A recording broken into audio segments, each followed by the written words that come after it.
नैबे समाव आंनिखौनो दुखुजों फोरमायनो सानदों।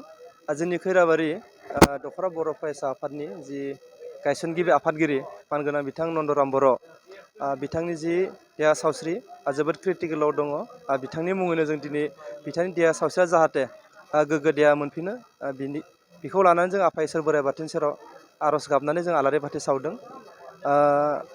दिनैनि जिथु आलारि बाथि सावनाय हाबाफारि जोंनि खैराबारि आनसलिक एबसुनि सिङाव थानाय जिमान बर' गामि दङ मोनफ्रोमबो गामियावनो दिनै बिथांनि मुङै जाहाथे बिथांनि देहाया गोग्गो देहा मोनफिनो बेखौ नोजोर होनानै बयबो आलारि बाथि सावदों, आर'ज गाबदों आफा इसोर बोराइ बाथौनि सेराव।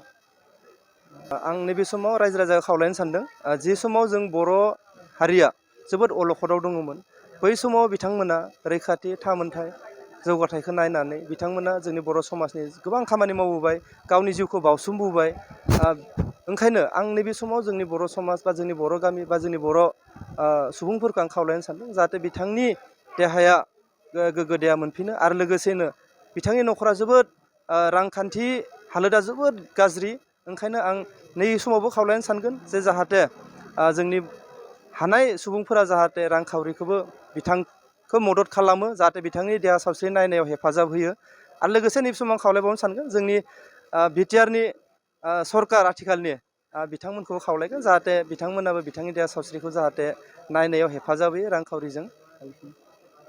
खावलायनायजों लोगोसेनो आं बेखौ बुंबावनो नागिरदों, बेखौ बुंनो सानदों जे जों खैराबारि दखरा बर' फरायसा आफाद हिसाबै बिथांनो जों खैराबारि दखरानिफ्राय जेसेबां हायो रांखावरिखौ जों मदद खालामगोन आरो खालामदों, खालामबाय थादों, उनावबो खालामगोन।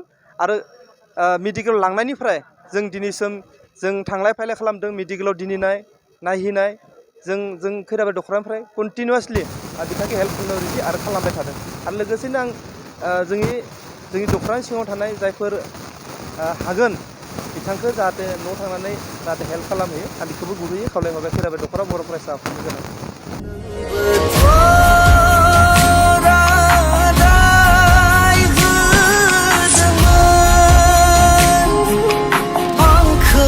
फैजासिम अराय समसिम नेनानै थागोन। मोसासो आं मोसा